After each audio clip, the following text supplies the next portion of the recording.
Page 398 number page. హల్లెలూయా. త్వరగా. మేలు కలగజేయుటకై ఆయన ఆశ్రయించు వారందరికీ మా దేవుని హస్తము తోడుగా ఉండును గాని ఆయన హస్తమును ఆయన ఉగ్రతయు ఆయన విసర్జించు వారందరి మీదకి వచ్చునని మేము రాజుతో చెప్పి ఉంటుంది కనుక మార్గమందున శత్రుల విషయమై మాకు సహాయం చేయనట్లు కాల్బములను రౌతులను రాజు వద్ద కావాలని మనము చేయుటకు సిగ్గు నాకు తోచెను. మేము ఉపవాసం ఉండి ఆ సంగతిని బట్టి మా దేవుని వేడుకొనగా ఆయన మా మనవి అంగీకరించెను. హల్లెలూయా.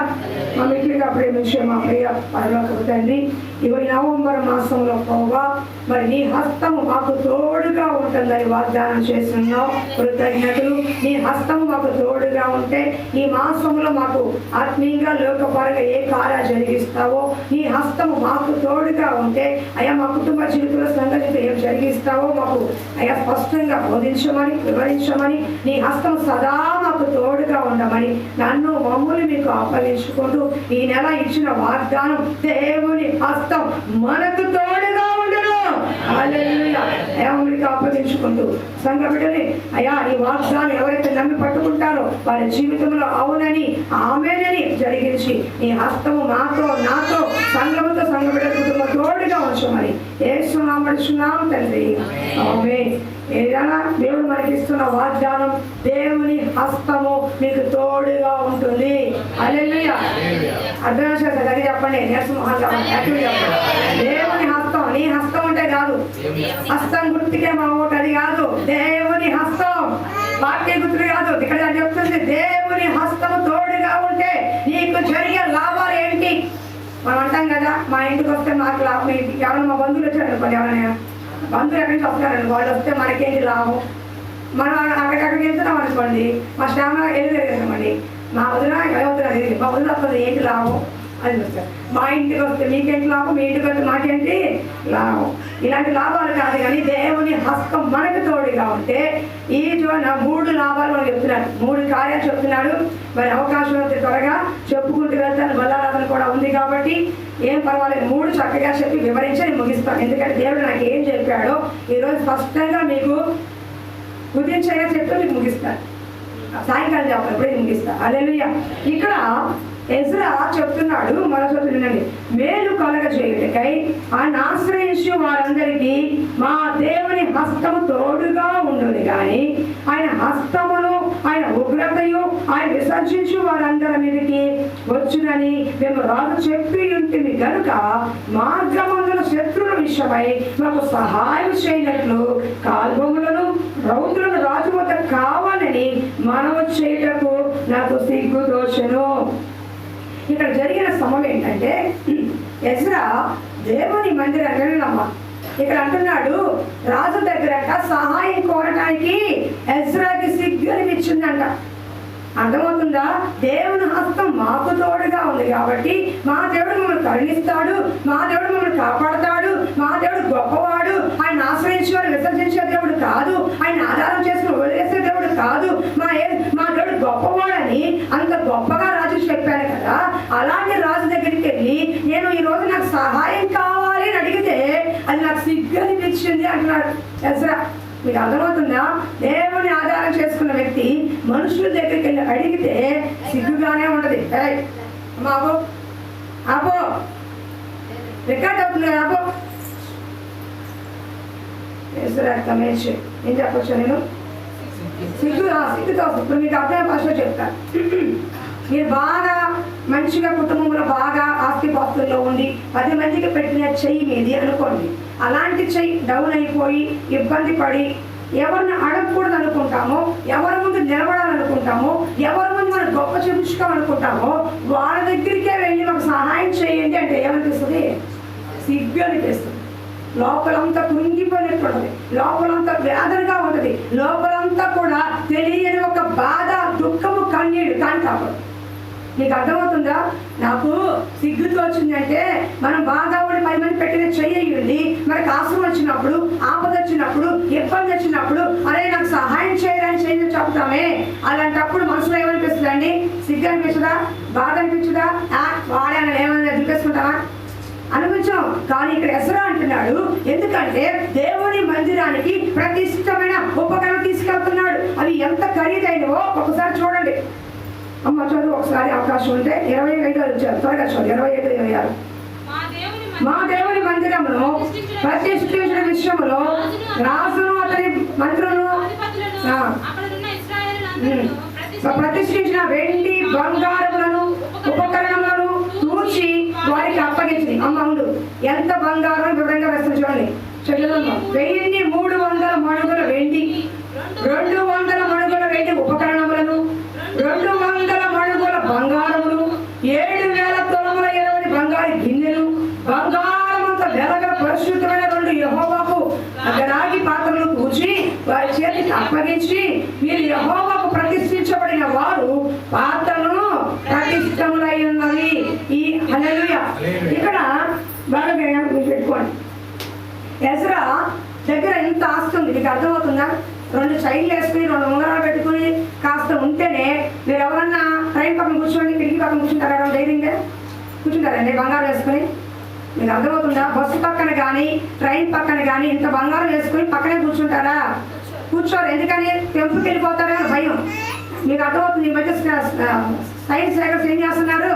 రామరావు గారు నీరసంగా ఉన్నారు, యాక్టివ్గా ఉండండి, దేవుడు మాట్లాడుతున్నాడు, యాక్టివ్గా ఉండండి, ఏదో సంతోషంగా ఎదురుగాలి, ఎప్పుడు ఉండయే పక్కపడి దేవుడు మనకి సిగ్గుపరచకుండా దేవుడు ఎవరెత్తిపోతున్నాడు. హల్లెలూయా. వెండి బంగారం అంతా కూడా మామూలుగా ఎవరైనా సరే పక్కన పెట్టుకుని భయం వేస్తుంది ఎవరికైనా. పక్కన ఎవరో ఒకరు పెట్టుకుని తోడుగా తీసుకెళ్తారు కానీ అలా వేసుకుని వెళ్ళిపోయి. ఈ మధ్య కొందరు చూసారా నడుచుకుంటూ వెళ్ళిపోతుంటే బండి మీద వచ్చేసి చైన్లు లాక్కుని వెళ్ళిపోయి చాలా మంది. ఆ మధ్యకాలంలో టీవీలో విపరీతంగా వచ్చింది. చైన్ లాక్కెళ్ళిపోయారు, ఆ దుద్దులు లాక్కెళ్ళిపోయారు. వాళ్ళు ఏమైపోతారో, కంఠం కోసుకుంటుందా, చెవులు రక్తం వస్తాయని అనవసరం, వాడు పట్టుకుంది లాక్కుని వెళ్ళిపోతారు. అలాంటిది ఎంత బంగారం ఉంటే, ఎంత రాగి పాత్రలు, ఎంత విలువైన సామాను ఉంటే మరి మాత్రమంది దొంగలు ఉండరండి? కొంచెం ఉండరా? ఎవరు తగ్గట్టు వాళ్ళే ఉంటారు. అలాంటిది రాజు దగ్గరికి వెళ్ళి యెహోవాకు ప్రతిష్టమైన ఈ వస్తువులన్నీ కూడా యెరూషలేము మందిరంలో చేర్చాలనుకుంటున్నాం కాబట్టి మరి మా శక్తి మా బలం సరిపోదు కాబట్టి అయ్యా నీ రౌతుల్ని నీ సైన్యాన్ని మాకు తోడుగా పంపిస్తే ఇవన్నీ కూడా క్షేమంగా చేరుస్తాము అని ఆయన అని ఉద్దేశించాడు. కానీ వెంటనే ఎజ్రాకి ఏ మాట గుర్తొచ్చింది? మా దేవుడు గొప్పవాడు, ఆయన ఆశ్రయించిన వారికి, ఆధారం చేసుకున్న వారికి ఆయన హస్తము తోడుగా ఉంటది. ఆయన తోడుగా ఉంటే ఏ అపవాది కానీ ఏ శత్రువు కానీ మాకు ఏమి చేయడని నేను రాజుతో చెప్పాను కనుక ఇప్పుడు ఆయన సహాయం కోరుకుంటే నాకు సిగ్గు అనిపిస్తుంది. మీకు అర్థమవుతుందా? నాకు చాలా మంది సాక్షి చెప్తారు, మా దేవుడు గొప్పోడండి, మా దేవుడు మంచోడండి, మా దేవుడు ఎంతో చేశాడని అంటారు. కానీ ఏదైనా కష్టం వచ్చినప్పుడు, బాధ వచ్చినప్పుడు మొత్తాన్ని పక్కన పెట్టి ఇక అన్ని కూడా వాళ్ళ దగ్గరికి చేశాపే పరిస్థితి వస్తుంది. వెంటనే ఎజ్రా అంటున్నాడు, అలా అడగాలంటే నాకు సిగ్గు అనిపించింది. నా దేవుడు హస్తం నాకు తోడుగా ఉండగా ఈ రౌతులు ఎందుకు, ఈ సైనికులు ఎందుకు, రాజుగారి యొక్క వాళ్ళందరూ నాకు బలం ఎందుకు? నా దేవుడు హస్తం నాకు తోడుగా ఉంటే నేను క్షేమంగా ప్రయాణంలో కాపుదల పద్ధతి నాకు ఇస్తాడు అని ఉపవాసం ఉండి ప్రార్థన చేశాడంట. నేను నమ్మండి, ఎవరైతే దేవుని హస్తం తోడుగా ఉంటుందో ఈ మాసంలో వారి కుటుంబాలకి, వారి యొక్క వ్యక్తిగత జీవితానికి, ఆత్మీయ జీవితానికి, సంఘపర జీవితానికి, ఉద్యోగ వ్యాపారానికి దేవుడి హస్తం మనకు తోడుగా ఉండి నీకు కృప, కాపుదల, భద్రతని ఇస్తుంది. హల్లెలూయా. కాపుదల భద్రతని ఇస్తుంది. ఎందుకంటే మన దేవుడు కాపాడే దేవుడు, ఇశ్రాయేలుని కాపాడేవాడు, కూనకోడు తిప్పకోడు. విస్తారమైన ఆస్తి ఉంది, విస్తారమైన బంగారం ఉంది, విస్తారమైన వెండి ఇనుము అంతా ఉంది. కానీ కొద్దిమంతా వెళ్తున్నారు. వాళ్ళు ఎక్కడ ఏ సైనికులు తీసేస్తారో, ఏ శత్రువులు, ఏ దొంగలు దోచుకుంటారన్న భయం ఉన్నప్పటికీ వారి కంటే, రాజు బలగం కంటే, రాజు సైనికుల కంటే నా దేవుడు గొప్పవాడు అని ఎజ్రా నమ్మినాడు కదా. అడగడానికి సిగ్గనిపించిందంట, అడగటానికి సిగ్గనిపించింది. నేను ఇదివరకు తినడానికి, సినిమా చూడటానికి ఎవరైనా అడిగేది, సిగ్గుపడకుండా అడిగాను. బిర్యానీ తినాలి, నాకు ఒక 200 300 అప్పే వండేదాన్ని, వెళ్ళిపోయేదాన్ని, రాష్ట్రంలో కూర్చునేదాన్ని, తినేసి వచ్చేదాన్ని. 100 200 అప్పే వండేదాన్ని, 2 సినిమా మున్షో మ్యాచ్ చూసేదాన్ని, వచ్చేసేదాన్ని. ఏమాత్రం సిగ్గుపడదని కాదు, ఏం చేస్తాం అప్పేగా అనిపించేది. కానీ మీరు నమ్మండి, ఈ దేవుడు సేవకు వచ్చిన తర్వాత ఎవరినో చేయి చాపాలని భయంగా ఉంది. ఏదో మందిరం అవసరం కోసం ఎక్కడన్నా 1 2 నేను అప్పు చేసిన మాట కానీ వ్యక్తిగత నా అవసరాలు మాత్రం తిండి లేకపోయినా పర్వాలేదు, గుడ లేకపోయినా పర్వాలేదు, ఏం లేకపోయినా పర్వాలేదు, దేవుడి దగ్గర మాత్రం అవమానము నేను కలగకూడదని భయంతో ఉడుకుతూ చేస్తున్నాను. ఒకప్పుడు నాకు అనిపించలే, మనకి తిరుగుతాంలే, తింటాకే కడిగింది, తాగడాకే కడిగింది, ఏంటి సినిమాకే కడిగింది, నేను ఎవరైతే రేపు ఇస్తామలే, ఉద్యోగం చేసినాక ఇస్తామని ఎంతో తెలియమా కనిపించేది. కానీ ఇప్పుడు అట్లా అనిపించక భయం. ఎందుకు?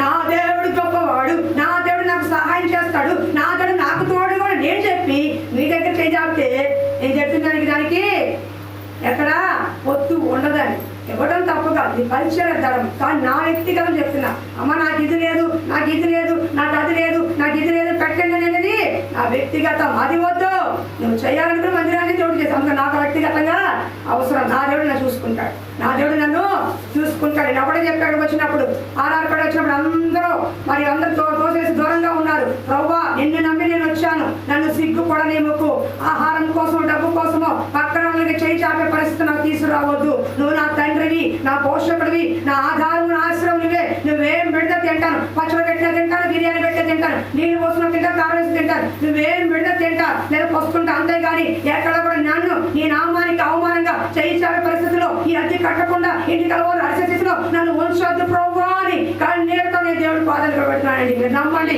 2 సంవత్సరాలు అవుతుంది. 10వ తారీఖు ముందే, 2 రోజుల ముందే నా ఇంటికి నేను ఇంటిలో వాన్ రకిస్తా. ఈ 15వ తారీఖులో మరి 2-3 రోజులు అటు అయినా సరే ఈ మందిరాన్ని తీసుకెళ్లి పాస్టర్ గారికి అప్పులు చెప్తా. ఎక్కడా కూడా దేవుడు ఎప్పుడు నాకు తప్పు చేయాల. ఒకవేళ 2 సంవత్సరాలు బండి చేసి కట్టడానికి చాలా కృప చూపించాడు. 5వ తారీఖు కల్లా 2500 ప్రాణం పోయినా ఎక్కడైనా సరే తీసుకెళ్ళ కట్టాలి, అడ్జస్ట్మెంట్ అయినా సరే. కానీ లాస్ట్ 15 రాయింది. అది కూడా నేను నమ్ముతున్నాను. నిశ్చయముగా దాన్ని కూడా దేవుడు నాకు సహాయం చేస్తాడు. మనం ఒక ఆమె దగ్గరికి వెళ్ళా, ఇదే మాట చెప్తున్నా, మంచి కోటీశ్వరాలు నాకు తెలిసిన ఆవిడ. 15,000 నాకు కావాలండి, ఇల్లు కడుతుంది ఆవిడ 70 లక్షలతో. అన్నామని 100 దాకా వచ్చింది. కానీ ఆవిడ గురించి బలపరిచాను, ఆ ఇల్లు కట్టడానికి ప్రార్థన చేశాను. 4 ఏళ్ల నుంచి ఆవిడ ఇల్లు కట్టలేకపోయింది. ఈ సంవత్సరం క్రిస్మస్ లో మీకు దేవుడు ఇల్లు ఇస్తున్నాడండి అని పోయిన సంవత్సరం క్రిస్మస్ లో ప్రార్థన చేసి చెప్పాను. దేవుడి కృపబడి ఇల్లు 70 లక్షలు ఇల్లు కడుతుంది. అలాంటి ఆవిడ దగ్గరికి వెళ్ళి ఏం చేయి చాపితే నా దేవుడిని ఎక్కడ నేను తప్పు చేస్తానని కామ్గా వచ్చేసాను. బాగున్నారా, అంత బాగున్నారని 2 నిమిషాలు మాట్లాడి కాఫీ తాగిస్తాను అంతే. అడగాలని ఉద్దేశం కానీ నాకు సిగ్గు అనిపించింది. ఎందుకో తెలుసా, ఆ ఇల్లు కోసం నన్ను అడిగింది. నేను ఇల్లు కట్టలేకపోతున్నానండి అంటే ప్రార్థన చేసి నిశ్చయంగా ఈ సంవత్సరం ఇల్లు ఇస్తానమ్మా అని చెప్పినప్పుడు 70 లక్షల రూపాయలతో ఇదే పోస్ట్ ఆఫీస్ కాలనీ ఇల్లు కడుతుంది ఆవిడ. అలాంటిది ఆవిడ దగ్గరికి అడిగింది తర్వాత సంగతి. కానీ నాకు సిగ్గు అనిపించింది. నా దేవుడిని అక్కడ అన్నిరాల ముందు తక్కువ చేస్తానని కామ్గా వచ్చేసాను. అదే అండి, మీకు అర్థమవుతుందా? అవసరం ఉంటుంది, బాధ ఉంటుంది. కానీ ఎక్కడ మనకు దేవుడిని ఘనపరిచామో అక్కడ చేయి చాపిరిలో అవమానాస్పదంగా ఉంటే, బ్రతుకు అవమానాస్పదంగా ఉంటే దేవుడు సిగ్గుపడతాడు. నిన్ను నన్ను చూసి మనం సిగ్గుపడటం కాదు, దేవుడు మనం చూసి సిగ్గుపడతా. దేవుడి హస్తం నీకు తోడుగా ఉంటే నీ రాకపోకల్లో, నీ కృప కాపుదల్లో అన్నిట్లో కూడా దేవుడు మనకి తోడుగా ఉంటాడు. అలా ఎవరు రాలా, సైన్యం రాలా, రౌతులు రాలా, ఎవరిని పంపించలా, ఉపవాసులు ప్రార్థన చేశాడు. అంతే దేవుడే క్షేమంగా ఆయన తీసుకెళ్లి యెరూషలేము దేవాలయం పెట్టేశాడు. హల్లెలూయా. ఎంత గట్టిగా చూసారా మీరు? చాలా విస్తారమైన ఆస్తి. మరి కొంచెం బంగారం జాగ్రత్త జాగ్రత్త. ఎందుకు? మా బుడదానికి 2 కోట్లు వేస్తారు, ఎంత ఉంటాయి. నా రోడ్డు తింటే వాళ్ళ అమ్మ నాన్న జాగ్రత్త వెళ్ళిపోతారు. ఇంతే తిప్పు కొడితే 500 వెళ్ళిపోవడేమో. అయినా సరే ఏమంటారు? జాగ్రత్త, రేపు మా బాబా బుడదానికి కొని పెడుతున్నారు, జాగ్రత్త జాగ్రత్త అంటారు. ఎందుకని? 1000 రూపాయల బంగారానికి కొన్ని లక్షలు పెట్టి కోట్ల రూపాయలు చేసే బంగారానికి దేవుడే తోడుగా నడిపించాడు. బంగారం కాదమ్మా, దీని అర్థమేంటో తెలుసా? దేవుని హస్తం మనకు తోడుగా ఉంటే నీ సంపదకి, నీ ఆస్తికి, నీ కుటుంబానికి, నీ పిల్లలకి దేవుడే కాపుదలను ఇస్తాడు. మనుషుల ఆధారం కాదు.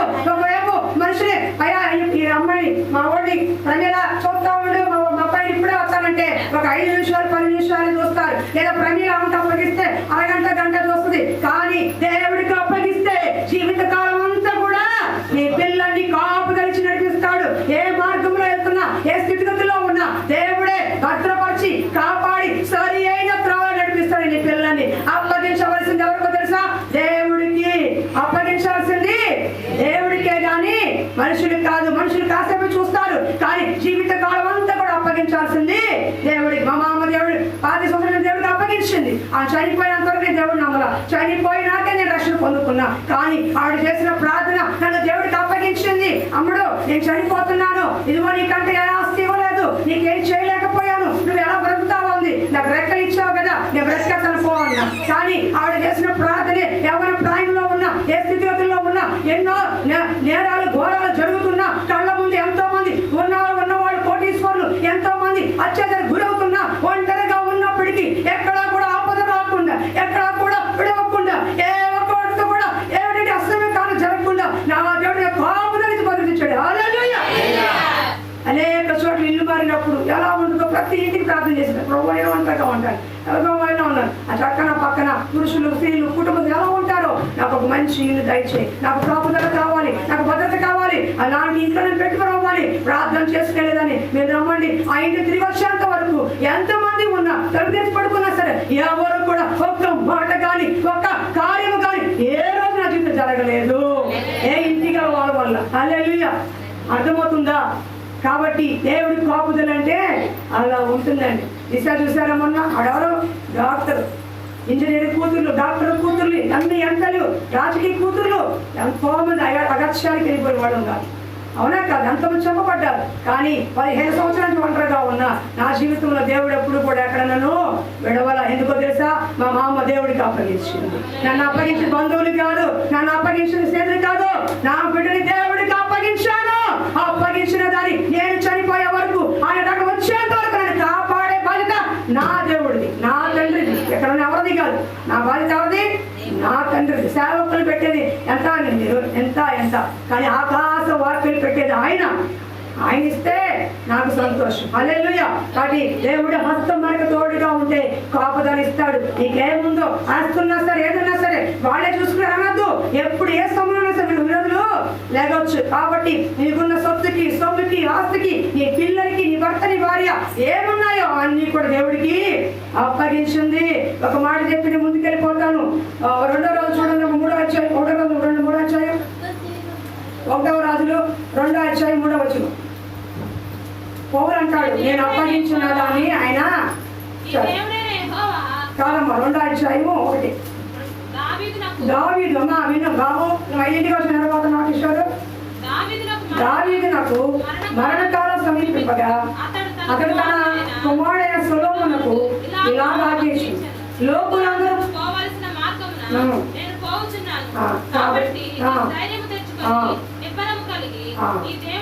నీ దేవుడైన యెహోవా అప్పగించిన దాన్ని కాపాడి ఆయన మార్గం అనుసరించేలా నువ్వు ఏ పని పూనుకునను, ఎక్కడ తిరిగినను అన్నిట్లో వివేకముగా నడుచుకుందువు. హల్లెలూయా. దావీదు మరణకాలంలో అంటున్నాడు, ఇక చనిపోయే టైం వచ్చింది. కొడుకు సొలొమోను పిలిచాడు. కొడుకు అయినా సొలొమోను పిలిచి, నాయన నాకు కాలం సమీపిస్తుంది, మరి నా తర్వాత యెరూషలేము మందిరం కట్టేది నువ్వే, కానీ దేవుణ్ణి నువ్వు అనుసరించి నడిస్తే కనుక నువ్వు ఎక్కడ ఏ పని చేసినా, ఏ పని పూనుకున్నా దేవుడు నీకు తోడుగా ఉంటాడు.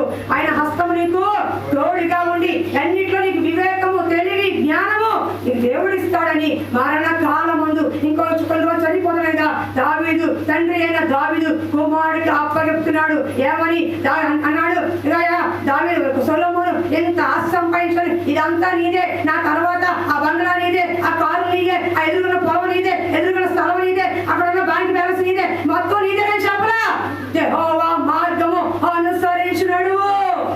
అర్థమవుతుందా? యెహోవా మార్గమును అనుసరించి నడువు, ఆయన నిన్ను కాపాడుతాడని మంచి మాట చెప్పాడు. ఈ రోజున ఎంతమంది తల్లిదండ్రులు చెప్తున్నారండి, అక్కడ ఉంది, ఇక్కడ ఉంది, ఈ ఆస్తుంది, ఆస్తుందని చాలా మంది చెప్తారు. కానీ దేవుని మార్గంలో, దేవుని సన్నిధిలో, దేవుని యొక్క ఆజ్ఞలో నడువయ్యని ఎంతమంది చెప్తున్నారు?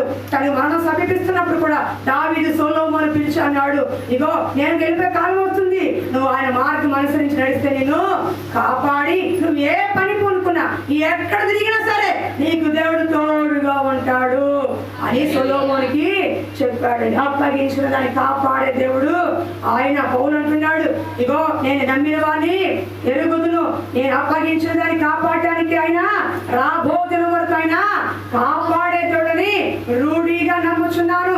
కాపాడే అంటే అప్పగించడానికి అర్థం కావట్లా. నీ భర్తను అప్పగించిన, నీ సొమ్మును అప్పగించిన, నీ బిడ్డలను అప్పగించిన కాపాడే దేవుడు ఇప్పుడు అప్పుడు కాదు, ఆయన రాకడ పర్యంతము, నీ పోకడ పర్యంతము కాపాడే దేవుడు ఆయన.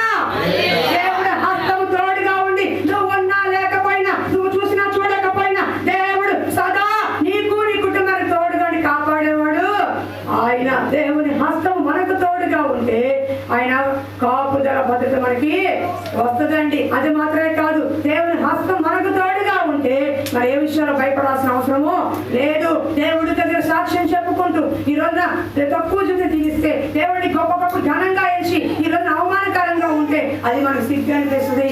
మనం చూసి దేవుడు కూడా సిగ్గుపడతాడు. కాబట్టి సాక్ష్యం చెప్పే ముందు క్రైస్తవ జీవితం జాగ్రత్తగా పాటించాలి. ఉన్నప్పుడు ఒకలాగా లేనప్పుడు కాదు, ఎల్ల వేళ ఒకే రీతిలో ఉండాలన్నమాట. అప్ అండ్ డౌన్స్ వచ్చినా సరే ఒకే రీతిలో ఉండాలి. కాబట్టి దేవుని హస్తం మనకు తోడుగా ఉంటే ఆయన కాపాడి మన సొత్తుని, మన కుటుంబాన్ని, మన పిల్లల్ని, మన సొత్తు, మన సమస్తాన్ని, సంఘాన్ని, నన్ను, మమ్మల్ని అన్ని కూడా కాపాడి ఆయన నిలబెట్టే దేవుడు కనుక మరి దేవుని హస్తం మనకు తోడుగా ఉండాలని కోరుకుందాం. రెండోది మీకా 5:9. మీకా అధ్యాయము 5:9 మీకా గ్రంథం పేజీ నెంబర్ 766. నీ హస్తము నీ విరోధుల మీద ఎత్తబడిందును గాక, నీ శత్రువులందరూ నశించును గాక.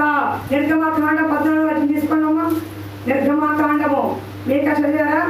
నీ హస్తము నీ విరోధుల మీద లేవనెత్తి ఉంటుంది గాక. చదివి ఒకసారి నీ హస్తము నీ విరోధుల మీద ఎత్తబడి ఉండును గాక. నీ శత్రువులందరూ నశింతురు గాక. హల్లెలూయా. అమ్మ ఏంటమ్మా గెలవ కొట్టుకున్నారా? 2 బొమ్మలు ఇక్కడ ఉంది. ఈ అమ్మాయి కోసం 2 బొమ్మలు తీసుకొచ్చా. వస్తాను పెట్టుకో. చిన్నపిల్లలు 60 ఏం చేస్తావు? ఫస్ట్ అమ్మా ఏనండి తర్వాత చూసేస్తుంది బాబు.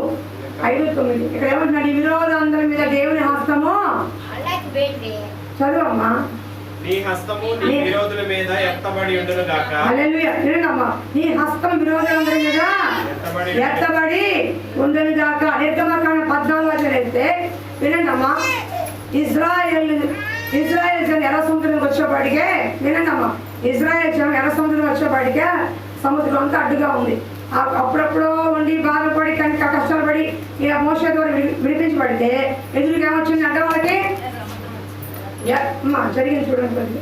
అమ్మాయి ఎర్ర సముద్రము జరిగింది చూడ. ఎర్ర సముద్రము అడ్డుగా వచ్చింది అన్నమాట. వెంటనే వీళ్ళు భయపడిపోయారు. ఇశ్రాయేలు జనము భయపడ్డారు.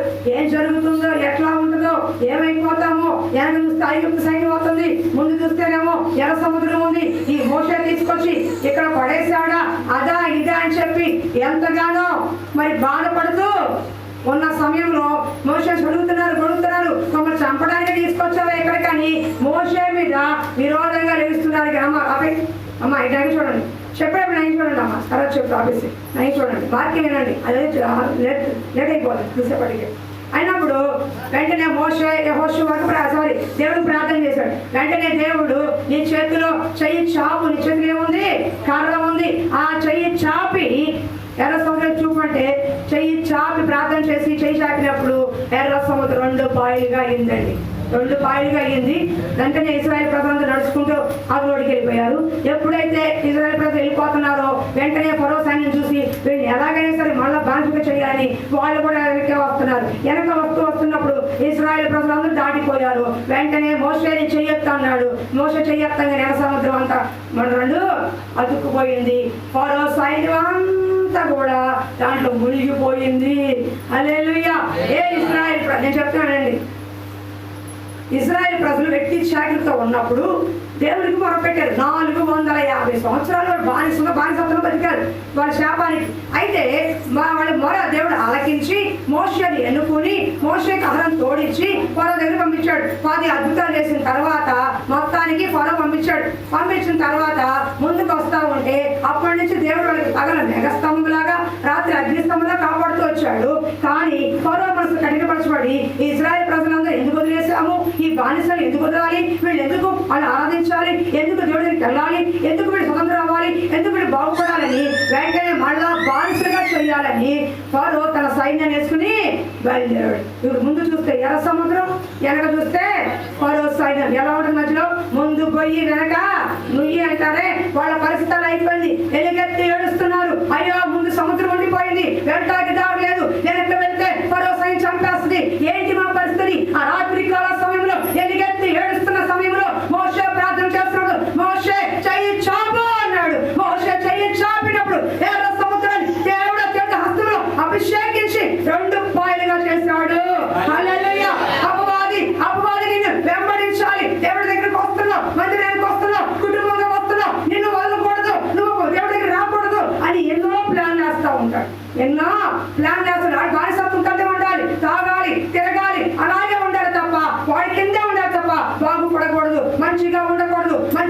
జీవించుకోకూడదు, పరిశుద్ధంగా జీవించకూడదు, మందిరానికి రాకూడదు. అలా వస్తే ఎలాగ వెనకలాగాలా అని వస్తాడు. అదే ఫరోసారి ఎలా వెనక తీసుకురావాలి అనుకున్నారు ఇశ్రాయేలు ప్రజల్ని, అపవాది కూడా వెనక్కి ఎలా లాగాలని ఒక విరోధం లేపుతాడు, లేదా ఒక ఈ ఆపదలు లేపుతాడు, లేదా ఒక అప్పులు లేపుతాడు, ఒక శత్రువు లేపుతాడు అనమాట.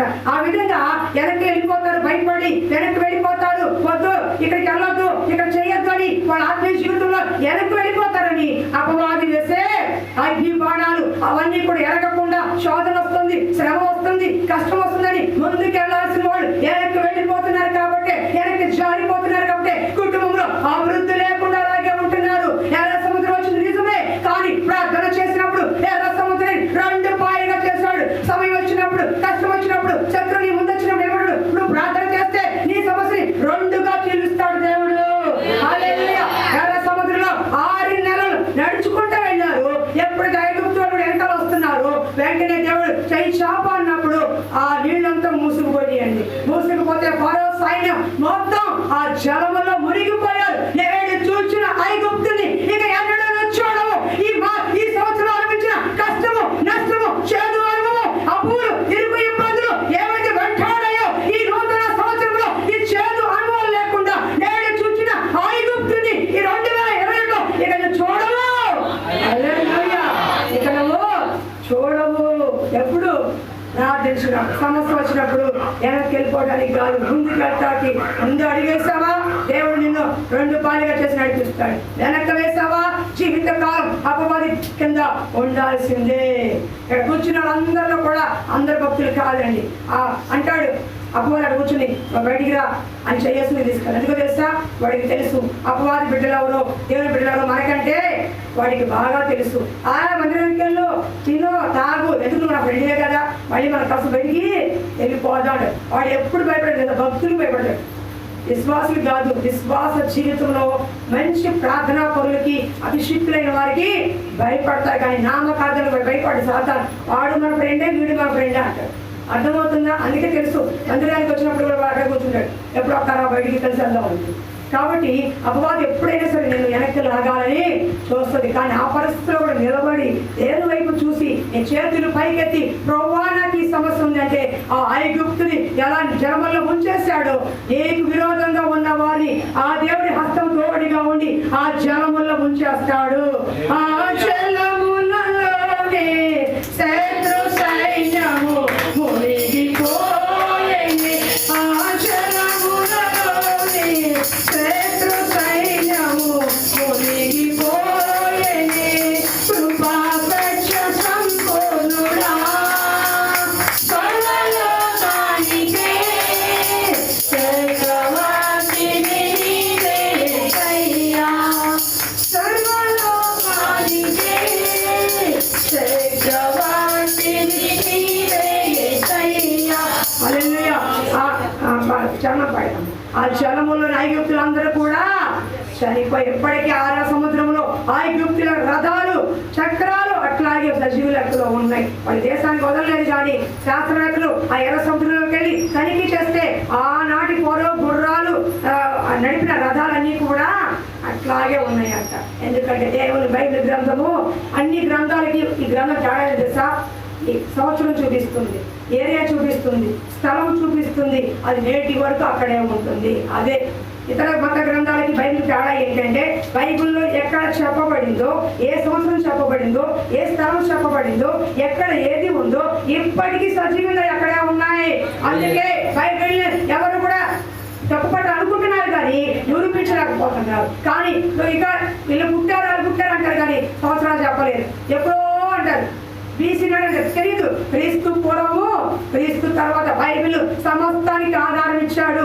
ఈ రోజు మనం చూడలే కానీ ఆ దేశంలో ఇంకా మరో గుర్రాలు సముద్రంలో ఉన్నాయి.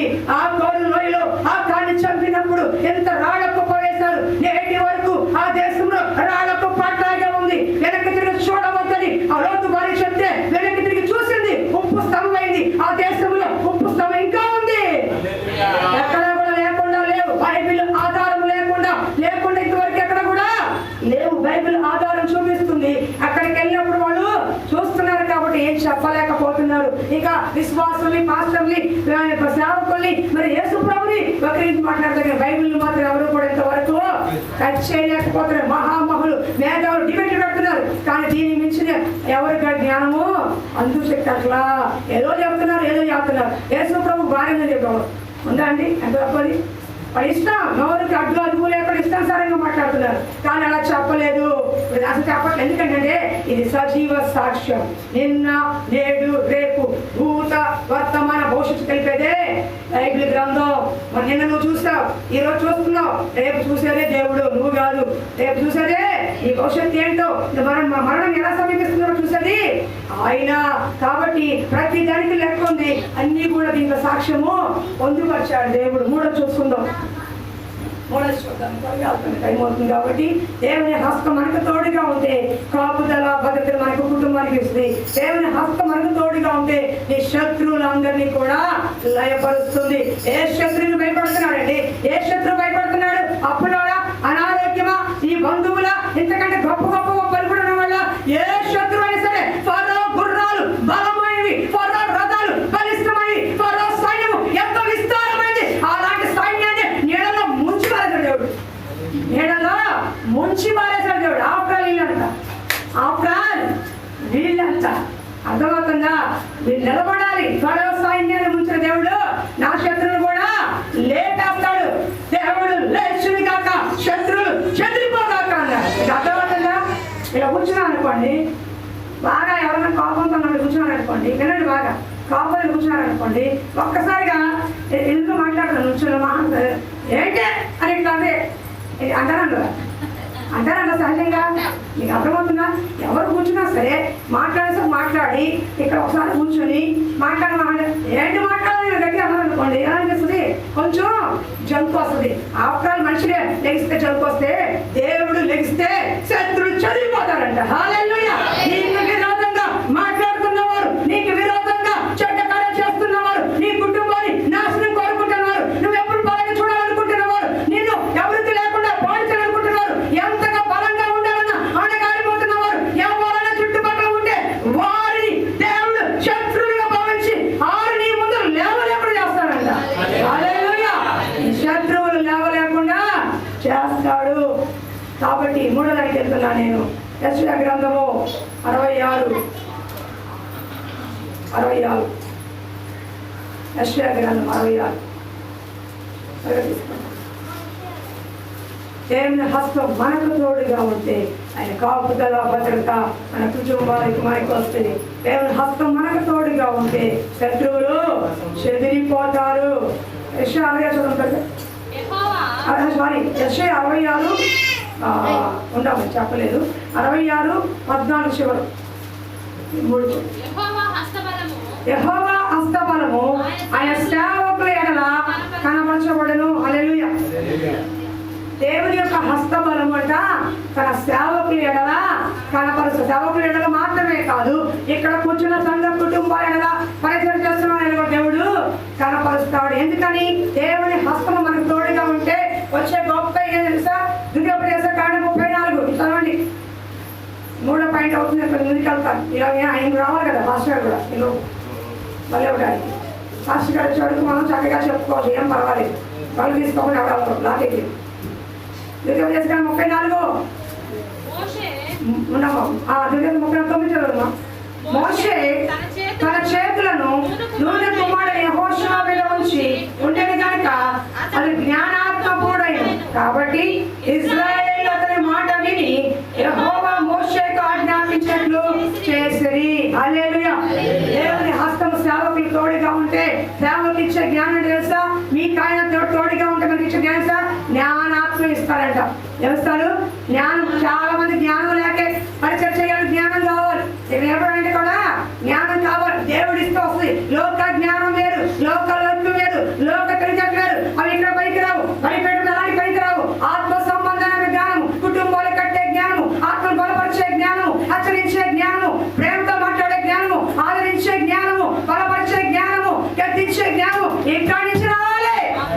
అంతేగాని లోకంలో ఉన్న దిక్కుమంతులు చెట్లన్నీ కూడా ఇక్కడ పనికిరావు. లోక జ్ఞానం వేరు. లోకం చాలా మంది లౌక్యంగా నడుచుకోండి, మీరు ముక్కుసూటిగా మాట్లాడతారు.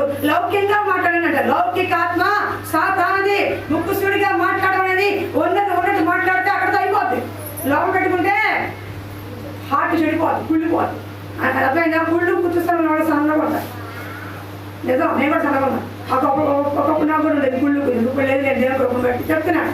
అయితే కానీ హార్ట్ఫుల్గా సంతోషంగా నవ్వేవాళ్ళు, సంతోషంగా తిట్టేవాళ్ళు, సంతోషంగా ఏమైనా చేసేవాళ్ళు బూస్ట్లాగా ఉంటారు. కిషోర్ బాబా బూస్ట్లాగా ఉంటారు చక్కగా. ఎందుకని కోపం వస్తే అంటాడు, ప్రేమ వస్తే పెడతాడు, లేకపోతే అంటాడు. అన్ని హార్ట్ఫుల్గా అయిపోతాయి, అందుకే ఫుల్గా ఉంటాడు. అర్థమవుతుందా? కానీ దేవుడి జ్ఞానము, దేవుడి లోకంలో లోక జ్ఞానం ఉంది కానీ దేవుడి జ్ఞానం లేక కుటుంబాలు పాడు చేసుకుంటారు. దేవుడి జ్ఞానం లేక సంఘంలో నిలబడలేకపోతున్నారు. దేవుడి జ్ఞానం లేక సంఘ పరీక్షలు ఓడలపడలేకపోతున్నారు. దేవుడి జ్ఞానం లేక లోకస్తులతో అన్ను తేల మహల్లో తెలియకుండా పోతుంది. జ్ఞానవంతులంతా ఇల్లు కట్టుకుంటుంది అన్నారు. జ్ఞానం గల వారు ఇతరులు రక్షిస్తారు వాక్యం చెప్తుంది. జ్ఞానవంతుల ఇల్లు శోభస్తేమని చెప్తుంది. జ్ఞానం చాలా అవసరం అండి. యాకోబు ఒకటే చెప్తున్నాడు, నీకు జ్ఞానం లేకపోతే నన్ను అడగండి ధారాళంగా ఇస్తాను అన్నాడు. అర్థమవుతుందా? నాకు జ్ఞానం లేదు, నాకు తెలివి ఉందని అనుకున్నవాడి కాదు. అయ్యా నాకు జ్ఞానం లేదు, తెలివి లేదు, అల్పుణ్ణి అతముండి ఈ పరిచయం చేయడానికి నాకు కావాలి, కుటుంబాన్ని కట్టడానికి కావాలి, ఉద్యోగంలో వ్యాపారంలో నేను చేసే పనులు నాకు జ్ఞానం కావాలయ్యా, నాకు సహాయం చేయ ప్రభు అంటే నీకు ధారాళంగా ఇస్తాడు. నువ్వు చదువుకున్న వాళ్ళైనా చదువు లేనున్నా ఆత్మ సంబంధమైన శ్రేష్టమైన జ్ఞానము పరలోకం నుండి వస్తుంది. ఢిల్లీగా నిలబెట్టినప్పుడు ఒక మాట చెప్పారు, 2 చేతులు పైనుంచి తైలం పోసి అభిషేకించి ఈ సంఘానికి నేను కాపరిగా నిలబెడుతున్నాను. ఆ మాట నాకు అర్థంగా ఎప్పుడు అడగాలనుకున్నాను. దాని అర్థం ఏంటని శాస్త్రి గారు సేవకులాగా నేను నిలబడ్డాను, కానీ దాని అర్థం ఏంటో ఇంకా నాకు పూర్తిగా తెలియదు. చాలా అడుగుదామనుకున్నాను. అయితే మొత్తానికి ఆయన ఏం చేశారు, ఇక్కడ నేను మోకరించినప్పుడు అందరు సేవకులు చుట్టూ ఉన్నప్పుడు ఇక్కడ ప్రతిష్ఠించి సేవకురాలుగా ఈ సంఘానికి దేవుడికి అప్పగించాడు. ఆ అప్పగించిన అభిషేకమే దేవుడిచ్చిన జ్ఞానంతో చెప్పగలను. లోకంలో నాకు కూడా జ్ఞానం ఏం లేదు, దిక్కుమాల జ్ఞానం. ఒకప్పుడు ఐసిఎస్ బ్యాంక్ వాళ్ళు నాకు లోన్ ఇస్తానంటే చుట్టూ అడ్డపట్టి పెట్టేశారు. సాగులు ఇచ్చారు, సాగు లేదు. 10 అకౌంట్లు కొనేసి పైన పెట్టేసి షో చేసేసి ఇదిగో ₹1,00,000 స్టాక్ నా దగ్గర ఉందన్నాడు. ఆడు తీసుకున్నప్పుడు కనపడదు, కానీ ఆడు 80,000 ఇస్తాడు. ఆడు 80,000 ఏం చేశాడు, 80,000 ఇస్తాడు. ఏముంది అక్కడ లోపల చూడవద్దు ఏముందని పైన షో చేశా. 10 అకౌంట్లు పిహెచ్డి కంపెనీ ఎంత అత్త పెడితే స్టాక్ ఇలాగా గొడవలా కనపడుతుంది. వెళ్తా అక్కడలే ఏం కనపడుతుంది గొడవలా అనుకున్నాడు. నిజంగా ఒకప్పుడు అలాగ ఉండేది. ఎవరో తీసాను కదా, నష్టపోయాను కదా, అప్పుడు లేదు. డబ్బులు కావాలి బ్యాంకుకి, స్టాక్ ఉంటే మీరు ఇస్తారు. ఏం చేయాలి అర్థం కాక దిక్కుమని పెట్టి చేస్తారు. ఒక ఆగిస్తాడు కొన్ని గట్టి కొన్ని ఎక్కడ చెప్పాలంటే. అయితే అలాంటి జ్ఞానం కాదండి, కానీ అలాంటి మోసకరమైన అలాంటి జీవితాన్ని ఈరోజు సత్యం బోధించేవారుగా దేవుడు వచ్చాడు. ఒకప్పుడు ఉండొచ్చు లౌకిక జ్ఞానం, కాదు ఇప్పుడు మనకు మంచిది కాదు. ఒకడు మోసం చేసి తీసుకునే జ్ఞానము మనకి వద్దు. అర్థమవుతుందా? అందుకే దేవుడి దగ్గరికి వచ్చినప్పుడు అవన్నీ నేను చూస్తున్నాను కాబట్టి, చేస్తున్నాను కాబట్టి, సత్యం నన్ను స్వతంత్రం చేసింది కాబట్టి ఇదే సత్యం మిమ్మల్ని కూడా స్వతంత్రం చేయాలని ఉన్నది ఉన్నట్టుగా నీకు బోధిస్తున్నాను తప్ప వేరే కాదు. ఎందుకంటే లోక జ్ఞానం ఎప్పుడైనా ప్రమాదమే. కొంతమంది జ్ఞానవంతులు ఉంటారు, కొంతమంది మేధావులు ఉంటారు, కొంతమంది అన్నీ కూడా ఇంటి వారి మీద భార్యల మీద ఇతరులు చూపిస్తూ ఉంటారు. అలాంటి జ్ఞానం కాదండి, జ్ఞానాత్మ దేవుడు ఇస్తే వచ్చేది. కొంతమంది పనివారు ఉంటారు చూడండి, తాగబోతులే కానీ పని చేస్తే సూపర్గా చేస్తారు. అంత జ్ఞానం చదువుకున్నాడు కూడా ఎంత పని రాదు. ఒక మంచి డిజైనర్ కంప్యూటర్ పని చేయాలి, కానీ వీడు వెంటనే 2 నిమిషాలు చేస్తాడు. బయట పనులు చూస్తూ ఉంటారు తాగబోతుంది. ఎంత పని చేస్తారో మీరు నమ్మండి. శిల్పాలు చెక్కే వాళ్ళందరూ కూడా చదువుకున్న వాళ్ళే కాదు, కానీ అందమైన శిల్పాలు చెక్కుతారు. అందమైన పెయింట్లు చదివిన వాళ్ళే వేస్తారు. జ్ఞానం ఎవరిచ్చారు? దేవుడిస్తే వచ్చింది. దేవుడిస్తే ఆ జ్ఞానం వచ్చింది. కుటుంబాన్ని ఎలా కట్టుకోవాలి, భర్తతో ఎలా నడుచుకోవాలి, అత్తగారితో ఎలా ఉండాలి, పిల్లలతో ఎలా ఉండాలి, బంధువులతో ఎలా ఉండాలి, ఇరుగు పొరుగుతో ఎలా ఉండాలి, కుటుంబస్తులు ఎలా ఉండాలి, దేవుడితో ఎలా ఉండాలి, అటువంటి జ్ఞానం ఎవరిస్తే వస్తుంది? దేవుడిస్తే వస్తుంది, నీకు మీరుగా కాదు. కాబట్టి దేవుడి జ్ఞానము మనకి అవసరము. రాసుగా నేను ముగిస్తాను. వినండి అమ్మ, 3 చెప్పాను. దేవుని హస్తం మనకు తోడుగా ఉంటే మన కుటుంబానికి మనకి కాపుదల పద్ధతి ఇస్తుంది. దేవుని హస్తం మనకు తోడుగా ఉంటే మన శత్రువులకి విరోధంగా మన శత్రువులకు విరోధంగా దేవుని హస్తం మనకు తోడుగా ఉంటే జ్ఞానాత్మలుగా జ్ఞానవంతులుగా మారుస్తాడు. హల్లెలూయా. ఈ శారీరక నాకు ఏమాత్రం అర్హత లేదు. దేవుడిని అడిగాను, ప్రభువా నువ్వు జ్ఞానం ఇస్తే తప్ప, నువ్వు కృప ఇస్తే తప్ప, నువ్వు దయ చూపిస్తే తప్ప, ఈ వాక్కు ప్రత్యక్షత నువ్వు ఇస్తే తప్ప చదివితే నాకే అర్థం కావట్లా. వాళ్ళకేం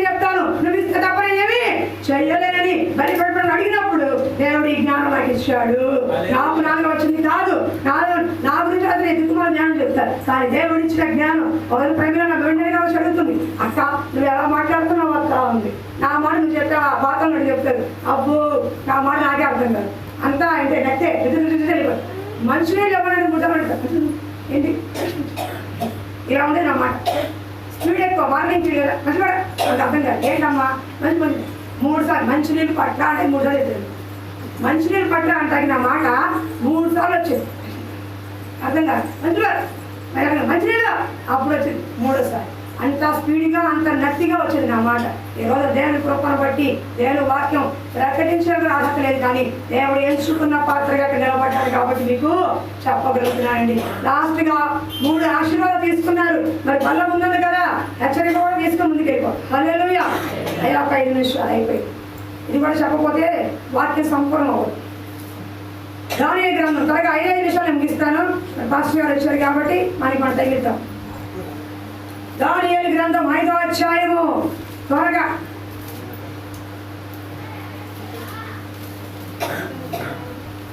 చదవమ్మా. ఫస్ట్ చదువు. సారీ 22 చదువమ్మా. బెల్షాజరు కానీ చదువు. బెల్షాజరు అతని కుమారుడు నీవు ఈ సంగతి ఎరిగి నీ మనసును అణిచుకొనక పరలోకమున ప్రభువు మీదకి హెచ్చించుకోండి. సరే అమ్మా, నేను మరి పాస్టర్ ఇచ్చారు కాబట్టి క్లుప్తంగా చెప్తాను. ఆశీర్వాదం మనకు దేవుడు ఇచ్చాడు. దేవుని హస్తం మనకు తోడుగా ఉంటే ఆయన కృప కాపుదల బలత మనకు తోడుగా ఉంటుంది. దేవుని హస్తం మనకు తోడుగా ఉంటే మన శత్రువుల మీద దేవుని హస్తం ఎత్తబడుతుంది. కనుక విరోధులందరూ కూడా అణచివేయబడతారు. దేవుని హస్తం మనకు తోడుగా ఉంటే లోక జ్ఞానం కానీ ఆత్మస్వర జ్ఞానంతో మనల్ని నింపుతాడు. నీ హస్తం నాకు తోడుగా ఉంచుని చేయి నెత్తబెట్టి అడగండి, దేవుడిని నడుస్తాడు, తప్పకుండా ఇచ్చాడు. ఇదండి ఇది. ఇక్కడ ఒక హస్తం ఉంది. ఏ హస్తము? దేవుడే స్వయంగా రాశాడు. రాస్తే ఆ రాజుకు అర్థం కాదు. ఎందుకంటే రాజు ఎవరంటే బెల్షాజరు. నేను స్టోరీగా చెప్తున్నాను, ఎందుకంటే పాస్టర్ వచ్చారు కాబట్టి దీన్ని వివరంగా చెప్పాలని దేవుడు చెప్పిన కూడా చెప్తాను, క్లుప్తంగా చెప్తున్నానమ్మా. బెల్షాజరు అనే రాజు ఎవరంటే నెబుకద్నెజరు కుమారుడు. ఆ కుమారుడు కూడా కాదు, అతని బంధువుల్లో ఒకడుగా ఉంటాడు. అతను బెల్షాజరు అన్నమాట. ఒక నిమిషం చెప్తాను, అది ఎప్పుడు కూడా వాక్యం తప్పకూడదు. ఇక్కడ చెప్పమ్మా, ముందుకెళ్ళు. అతని కుమారుడు నీవు ఈ సంగతి ఎరిగి ఉంది. ఓకే, బెల్షాజరు ఎవరంటే నెబుకద్నెజరు కుమారుడు. ఏమంటున్నాడంటే బెల్షాజరు ఏం చేశాడంటే మందిరంలో ఉన్న ఉపకరణాలు వేసుకొని తాగుతున్నాడు. ఇప్పుడు తాగేవాడు ఏం తాగాల? బయటికి వెళ్ళి గ్లాసులు పడుకు తాగాలి. అలా తాగకుండా మందిరంలో ప్రతిష్ఠించబడినటువంటి ఈ పాత్రలు ఉన్నాయే, ఈ పాత్రలు లాంటి పెద్ద పాత్రలు ఉంటాయి. ఈ పాత్రలో పెద్ద పాత్రలు ఉంటాయి, అంటే గ్లాసులు ఉంటాయి. దాంట్లో పోసుకొని చదువుతున్నాడు. ఎక్కడ చదువుతున్నాడు? 1000 మందికి నిందిస్తూ తన గొప్ప చూపించుకోవడానికి మందిరంలో ఉన్న ప్రతిష్ఠించబడిన ఉపకరణం తెచ్చుకొని తాగుతా ఉన్నాడు. వెంటనే తాగుతున్నప్పుడు ఒక మానవ హస్తం, అంటే దేవ హస్తము గోడ మీదకి వచ్చి మేనే టేకల్ ఉపవాసం రాసేసింది. ఆ రాత్రి కాడి నుంచి కాళ్ళు మీద ఒడిగిపోతే బెల్షాజరుకి అర్థం కావట్లా. ఆ గోడ మీద రాకేంటో అతనికి అర్థం కావట్లా. తన దేశంలో ఉన్న జ్ఞానుల్ని దోషిషుని అందరూ పిలుచున్నాడు, కానీ ఎవరు కూడా దాని అర్థము చెప్పలేకపోతే వాళ్ళు అన్నాడు, అయ్యా మీ తండ్రి హయాంలో దానిలో పెట్టున్నాడు, అది దేవుని జ్ఞానం కలిగిన వాడు, దేవుని ఆత్మ కలిగిన వాడు, దీనికి అర్థం చెప్పాడు. చెప్తే దానిని పిలిపిస్తే దానియేలు చూసి అంటాడు, బెల్షాజరు ఈ సంగతి ఎరిగి ఉండివు. ఏ సంగతి? నెబుకద్నెజరుకి దేవుడే హెచ్చింపించాడు. ఒకరిని హెచ్చించాలన్నా ఒకరిని తగ్గించాలన్నా దేవుడు స్వాధీనం అండి. ఒకరిని పడగొట్టాలన్నా పడలేదు, తగ్గించలేదు. దేవుడే ఒకరిని లేవనెత్తుతాడు, దేవుడే ఒకరిని తగ్గిస్తాడు. నెబుకద్నెజరు రాజుకి ఎన్నో రాజ్యాలు జయించే గొప్ప ఆధిక్యత ఇచ్చి నెబుకద్నెజరు రాజుని గొప్ప చేసి గొప్ప ప్రభావంతో అష్ట ఐశ్వర్యంతో గమనిస్తే నెబుకద్నెజరు గర్వపడ్డాడు. ఏం పడ్డాడు? ఇదంతా నా బలంతో వచ్చిందని మనసులో అనుకున్నాడు. ఎవరితో అలా ఎప్పుడైతే మనసులో అనుకున్నాడో వెంటనే దేవుని ఆత్మ వచ్చి అతనికి 7 సంవత్సరాలు పశువులాగా గడ్డి తింటాడు, అడవిలో తీసుకెళ్ళిపోయాడు. అతను శాపగ్రస్త అయిపోయాడు. ఏమని? ఎప్పుడైతే రాజ్యమంతా నాదే, ఈ బలమంతా నాదే, నా శక్తి, నా జ్ఞానము, నా బలంతో ఎప్పుడైతే ఎప్పుడైతే మనసులో గర్వించాడో వెంటనే దేవుడు అతను తీసేసి అరణ్యంలో 7 ఏళ్ళు గట్టి తింట పెట్టాడంట. మనిషి ఆకారము జంతు ఆకారంగా ఉంచాడండి. అలాంటి నెబుకద్నెజరు ఏం జరిగిందో తెలిసి నువ్వు అయినా సరే దేవుని మందిరంలో ప్రతిష్ఠించిన ఉపకరణం తెచ్చుకొని తాగుతున్నావే, నువ్వు గర్వంగా ప్రవర్తించావే. అది కాకుండా వెండి రాయి బంగారం వెండి రాయి కర్రలతో చేయబడిన దేవతను పూజిస్తూ నమస్కరిస్తూ నీ దేవుడు మర్చిపోయావే. నీ తండ్రికి ఏం జరిగిందో, నీ తండ్రికి ఏం చేశాడో నీకు తెలిసి కూడా, ఈ సంగతి తెలిసి కూడా నువ్వు ఎలా నీ మనసుని అడుచుకోలేకపోయావు. నీ మనసుని అడుచుకోలేకపోయావు. నీ తండ్రి ఎలా గర్వపడో తెలుసు, దేవుడు ఎలా తొక్కేసాడో నీకు తెలుసు. అలాంటప్పుడు బుద్ధి లేకుండా బెల్షాజరు నువ్వు ఎలా గర్వించావు, ఎలా నువ్వు ఉన్నావు. కాబట్టి అంటే నీ ప్రభుత్వం దేవుడు నీ లెక్క చూచాడు. ప్రభుత్వంలో తూకంలో నువ్వు తక్కువగా తూచబడ్డావు. కాబట్టి నీ రాజ్యం నుంచి దేవుడు తీసేస్తున్నాడు. నువ్వు ఈ రోజే పోతావు. ఎందుకో తెలుసా, అది గుర్తుపెట్టుకోండి. దీని ఆత్మీయార్థం ఏం తెలుసా, నెబుకద్నెజరు తండ్రి గర్వపడినందువల్ల దేవుడు నెబుకద్నెజరుకి శిక్ష చేశాడు. ఆ సంగతి కుమారుడైన బెల్షాజరుకి తెలుసు. అలాంటప్పుడు ఎలా ఉండాలి? జాగ్రత్తగా ఉండాలి. ఆ సంగతి ఎరిగియో నీ తండ్రికి ఏం జరిగిందో తెలుసు, నువ్వు ఎలా ఉన్నావో తెలుసు, దేవుడు ఏ శిక్ష నీకు తెలుసు. కానీ ఈ సంగతి ఎరిగి కూడా నువ్వు గర్వపడ్డావే, ఈ సంగతి ఎరిగి కూడా ఇంకా నువ్వు తాగుతున్నావే. అలాంటప్పుడు నిన్న ఎలా ఉంచుతాడయ్యా అని దానియేలు ఆ మెనే టేకల్ ఫోర్సెస్కి వాక్యం అర్థం చెప్పాడు. ఆ ఒక్క మాట చెప్పిన ముందుకెళ్ళి ముగిస్తానమ్మా. చూడండి 24 అన్నమా 23 చదివేసి 24 నేను చదువుతాను, టైం అవుతుంది.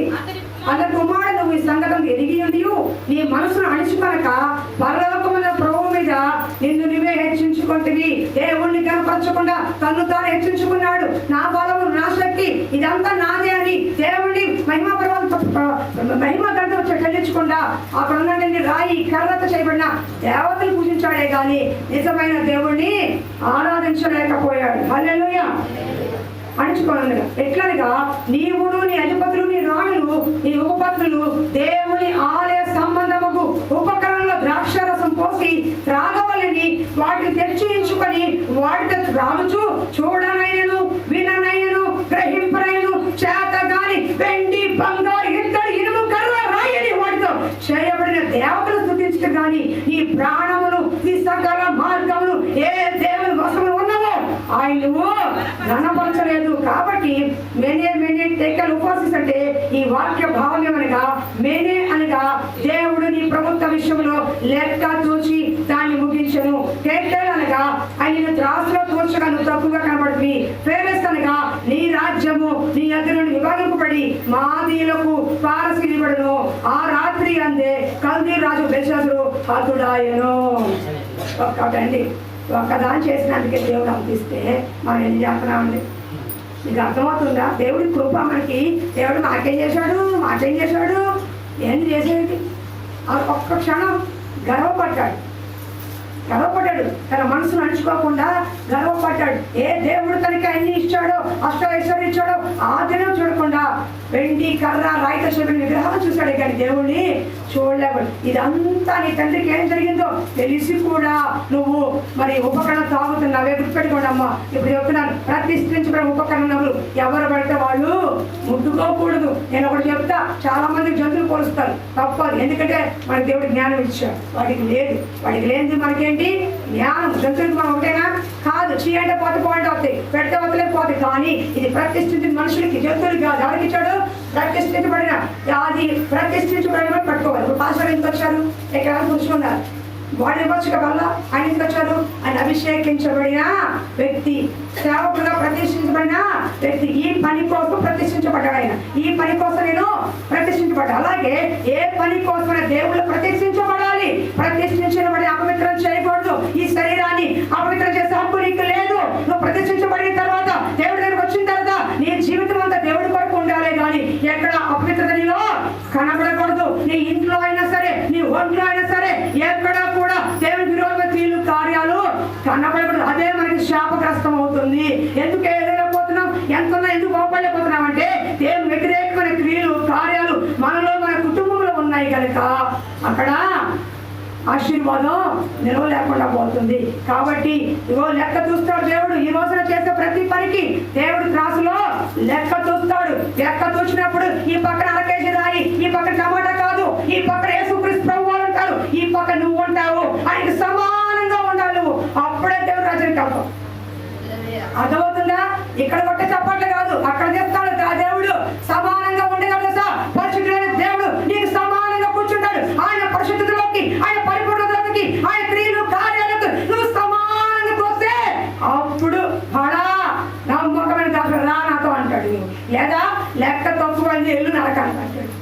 ఇక్కడ కాదు, తీర్పు మనకి ఉంది కాబట్టి భయముతో వణుకుతో మనము క్రియలు జరిగించాలి. అల్లాటప్ప జీవితంగా క్రైస్తవులంటే వచ్చామా, తప్పులు కొట్టామా, 50 రూపాయలు దానికి వేసుకున్నామా, అమ్మాయి అయిపోయిందా? కాదు, పవిత్రమైంది, పరిశుద్ధమైంది, సాక్ష్యం కలిగించేది, అనేక బ్రతుకుల్ని మార్చేది, మార్గదర్శకంగా ఉంచేది క్రైస్తవుడు.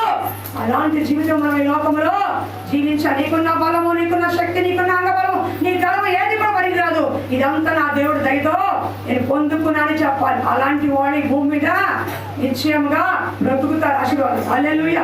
దేవుని హస్తం మనకు తోడుగా ఉంటే ఆశీర్వాదం వస్తుంది. దేవుని హస్తం మనకు విరోధంగా ఉంటే శాపగ్రస్తులుగా మారుతాము. కాబట్టి రాజు అనుకున్నాడు, ఎంతకాలం ఉంటానో, ఎంత ఘనంగా ఉంటానో, ఎంత తాగుతానో, ఎంత తిరుగుతానని హ్యాపీగా ఉన్నాడు. కానీ ఆ రాత్రే రాజు చనిపోయాడంట. జ్ఞాపకం పెట్టుకోండి, ఏ రోజు ఎప్పుడు ఎలా ఉండదో తెలియదు. ఈ రోజు చివరి రాత్రిని బ్రతకండి, పరిశుద్ధంగా జీవించండి, దేవుని కొరకు మహిమలో ప్రవేశిద్దాం ఒక రోజున. హల్లెలూయా. ఈ కొద్ది మాటలు దేవుడు దీవించును గాక. ఈ వాక్యం నిమిత్తం మరి పాస్టర్ గారు ప్రార్థన చేసి వాళ్ళలో మనకు ముందు తీసుకెళ్తారు. రండి పాస్టర్ గారు. పాస్టర్ ఆమోస్ గారు, మరి అబ్రహాం పాస్టర్ గారు రాలేక ప్రార్థన వచ్చాడు. ఇంకా మళ్ళా పంపించాడు. ఇద్దరు కలిసి చేస్తారు. అబ్రహాం పాస్టర్ గారు, ఆమోస్ గారు ఇద్దరు కలిసి పరిచయం చేస్తారు. వందనాలండి. సారీ పంపిస్తుంది.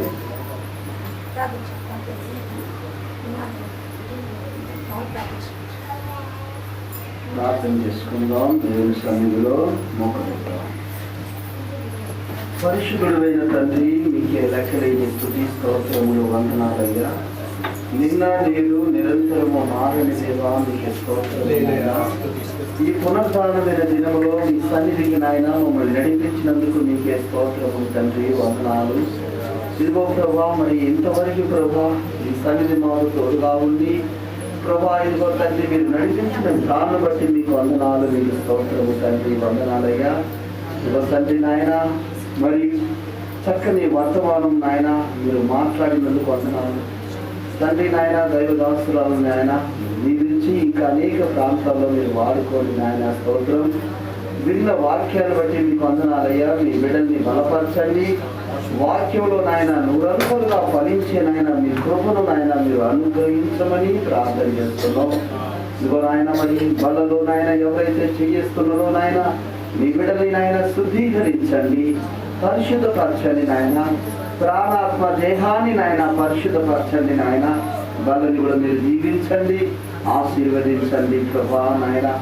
యేసయ్యా మీకే స్తోత్రం. మీ రాకట్లో నాయన అయా మేము ఎత్తబడే నాయన గుంపులో ఉండే కృపను మాకు అనుగ్రహించండి. మీ బిడ్డల్ని బలపరిచి గొప్ప కార్యములు చేయమని యేసయ్య పరిశుద్ధమైన నామములో ప్రార్థించండి వేడుకుంటున్నాము తండ్రి.